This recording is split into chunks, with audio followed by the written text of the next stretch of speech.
Cody, you ready to go? Well, I know that it's got to be right. I think about it day and night. I feel like a king on a gas. I'm ready, can't help but stand. Such a rush, baby. Oh, when you touch me, baby. Ladies, Such a rush, baby. When you ladies and gentlemen, guys and dolls, cats and chicks, you're listening to Viva ENT. This is Johnny The Capo. We're live on the radio in Seattle. I'm here with my co-host, Devin. Say hi to Seattle. Hello, Seattle. And, of course, the greatest producer in all of the world, Mr. Hey, it's Eric. CC Reidar. Woo! That's right, Eric CC Reidar, the producer, the guy that makes this show happen. And, of course, we are going to talk today about the great rock era, 1960s, man. 1960 to 1969. Probably, I can definitely say it was one of the greatest influential decades between the 50s, 60s, and 70s. The 60s had like a 9-year run, and the 50s had kind of like a 4-year run. So from 56 to 59, it was actually kind of a 3-year run, really. As far as being part of rock As and far roll, as being a part of the rock era, Sure. and because officially, my train of thought is that the rock era began January-ish 1956, and then of course, so maybe I'm not going to say this officially. Maybe the 60s were really more influential with rock, but we can't forget about the heroes and the rock legends from 56 to 59. So with that being said, Devin, you probably don't know that much about the 56, 59 part, do you? Not as much, no. Okay, so I'll mention it real quickly. We're talking about the 60s, but that era really led up to the 60s. Yeah, And that was the blueprint. That was it, of man. Rock and roll, yeah. That's it. That was the Father and the King and all the cats. Elvis, Jerry Lee Lewis, Little Richard, Chuck Berry. And people thought rock and roll was over Right. by 1960. It had that like brief burst of creativity and energy, but by the time 1960 rolled around, there wasn't all that many actual rock and roll records in the charts anymore, was it? That's exactly correct. And you can, a matter of fact, I couldn't have said it better. By 1960, pop music started changing. It got a little poppier-ish, for sure. Your teen idols had set in. Bands weren't really that popular from 60 to 63. Probably the only real popular band of that era was probably the Beach Boys, because I think they got like a 62, 63 start. And but the early 1960s were dominated by teen idols, mostly males, and of course there was your female stars like Connie Francis, Brenda Lee, and if you think about it, there wasn't a whole lot of female vocalists that were really huge at that time. Yeah. I off the top of my head, those are the two that come to my top of my head. Of course, Phil Spector's girls, the Ronettes and the Shirelles and all that stuff. They kind of filled in the lady thing. So Connie Francis, of course. Connie Francis, who's been on our show, Brenda Lee, who's been on our show. So with that being said, we're going to go up to the year 1960. Eric said it, couldn't have said it better. Rock changed. It wasn't that hard edge, rock and roll, jailhouse rock, piano hammering stuff that Little Richard was doing. Jerry Lee Lewis. Jerry Lee Lewis was a hard pounding son of a gun himself. Chuck Berry was writing all those wonderful rock and roll classics, and he actually made the guitar. One of the most famous instruments of all time. Elvis was doing ballads around that time. Right. It's now or never kind of stuff. Exactly. So when Elvis got out of the Army, that hard edge of rock the Hound Dog, the Jailhouse Rock had pretty much faded, had gone through its little era, and things had changed. So now you got Elvis getting out of the Army in 1960. I remember Robert Plant said, he said, it broke my heart, because he loved Elvis, Robert Plant from Led Zeppelin. He said, it broke my heart when Elvis did Are You Lonesome Tonight, because he wanted Elvis to rock. So anyway, so here we go. Not to take anything away from these songs or these artists. 'Cause, No. They were good in their own way, of course. Right. Just if you're talking straight up rock and roll, they weren't it. The hard pound of They were- rock was gone. Yeah, they were more of a throwback in a way to the stuff that had come before. Yeah, the number one song of 1959 was Mac the Knife. The number one song of 1960 was A Theme at a Summer's Place. The number one song of 1961 was Tossin' and Turn by Bobby Lewis. Number one song of 1962 was I Can't Stop Loving You by Ray Charles. So that hard edge had really changed into more a lively pop type sound. Bobby Darin, Bobby V, Bobby Rydell, all the Bobbies. And then by 1962, the Animals came on board, and the Hollies. And Yeah, those guys were probably bubbling in Great Britain. They'd probably formed their bands 62, 63, and they really didn't hit America till 64. But go ahead and talk about some of those bands, Devin. Since you're a young cat, which ones come to your mind first? like the Herman's Hermits, Yeah. the Beatles, Yeah. Twist and Shout, 1963. Did you like any of those bands? Did you know Herman's Hermits? Yeah. Okay, they were Herman's Hermits was kind of the Peter Noon was kind of the answer to the teen idols that the America had been pushing out, and so now you got a teen idol with a band behind them, type thing. So go ahead, Devin. And the Kingsmen, Oh yeah, 1963, Louie Louie, they were bad. They were badass is what I meant to say.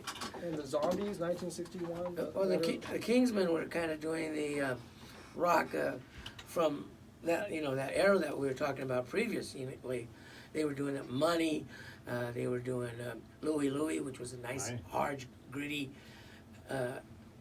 hard edge, which I really liked. Yeah, they were part of that Northwest scene. And Yeah. The Northwest bands really paid tribute in the 60s to the rock and roll stuff, the Right. harder rock that had come along Right. in the late 50s, for sure. No And kidding. in fact, the hit version of Louie Louie by the Kingsmen was really a cover of the Tacoma band, the Wailers. Right. Their rock and roll version of Louie Louie, which wasn't really a rock and roll song I heard it. Yeah. before they did it. Matter of fact, if you could pull it up, that'd be good.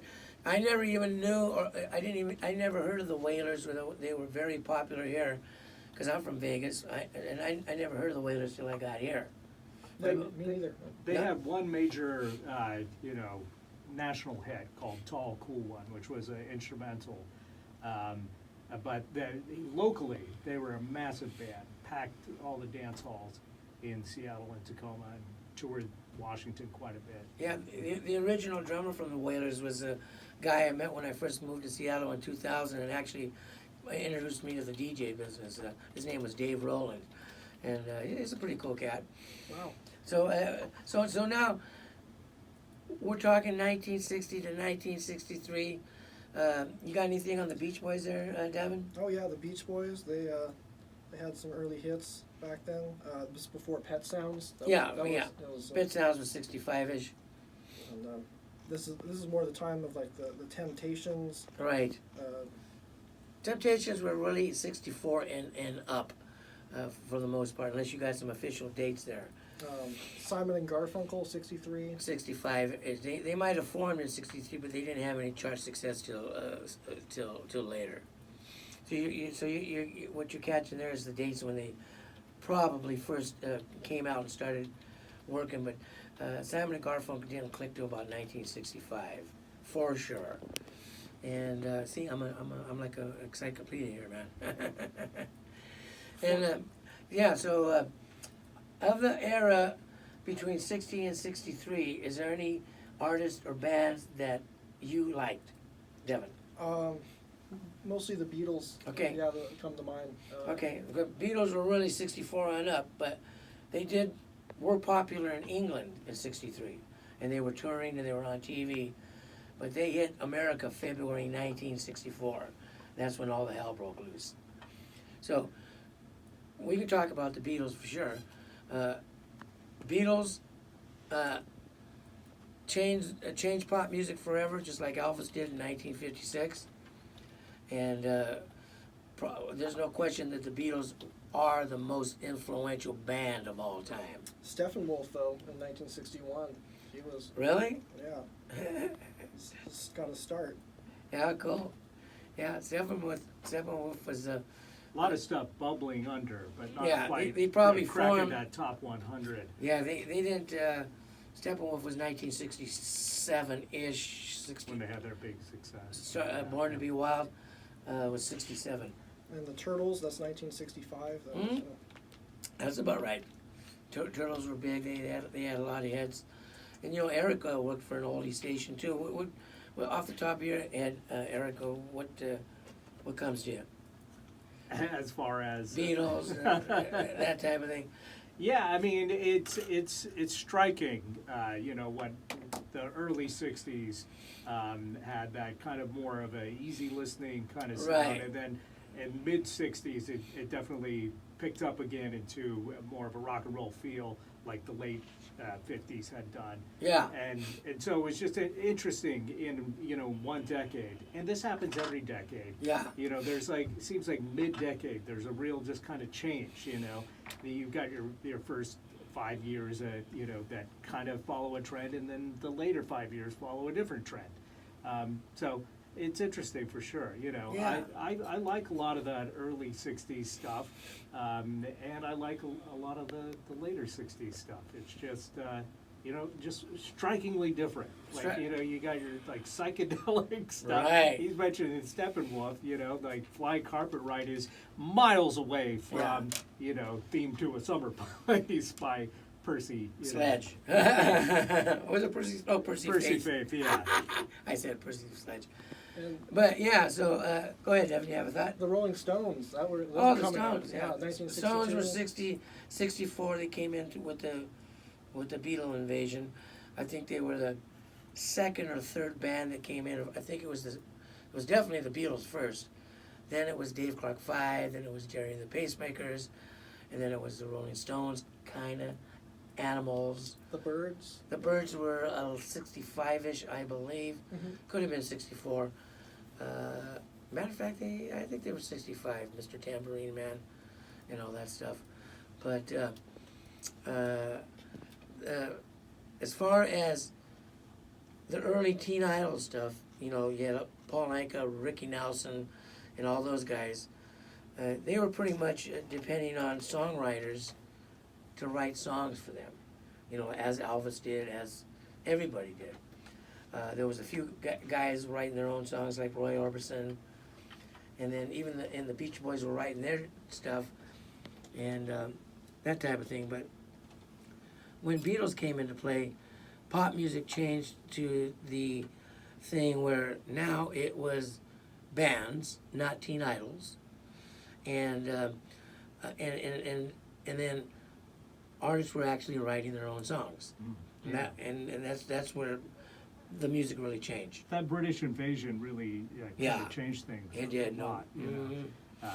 And the Beatles being, you know, chiefly responsible for that, Yeah. having, you know, songwriters in the band. Right. As you say, that was a different thing than, you know, what was going on before. You had the songwriting factories basically churning out these hits, and they wrote great songs, but, you know, you had bands actually taking the helm for the first time and writing their own material, which Yeah. is pretty cool. Really cool. And you know, I've said this a million times on the show, the bands with the most success are the bands that had the great songwriters.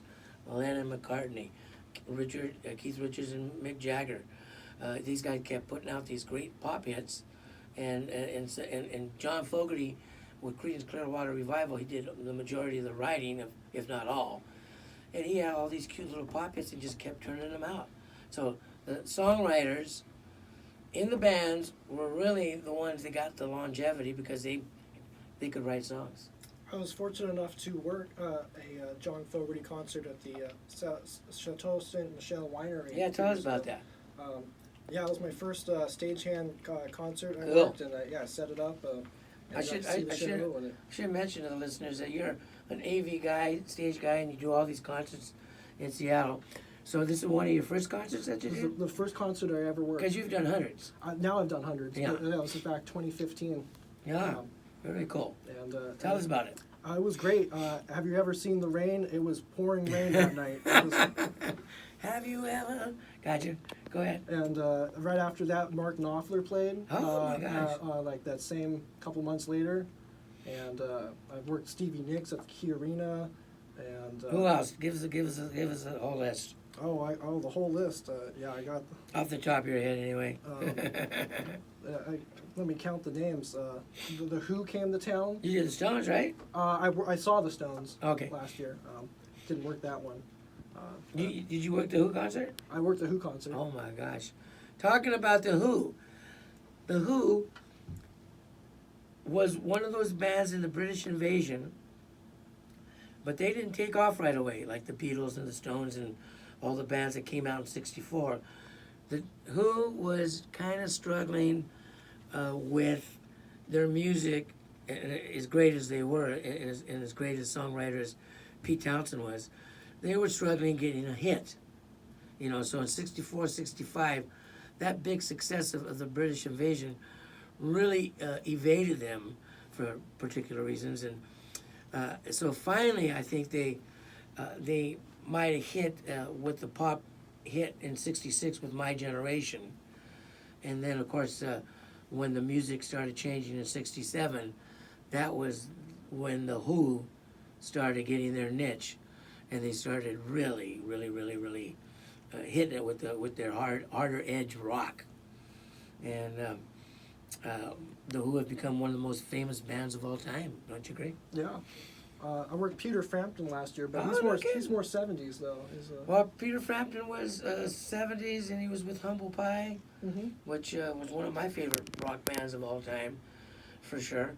And yeah, Frampton, another great artist. He enjoyed that great success with Frampton Comes Alive, and of course, don't know if you know this, guys, but I'll say it first time, even though this is probably going to be on YouTube. But Humble Pie and Peter Frampton were kind of mafia funded, both of them, and they were New York mafia. The producer for Humble Pie and Peter Frampton, his name was D. Anthony. Wow. And he was connected with John Gotti and those guys.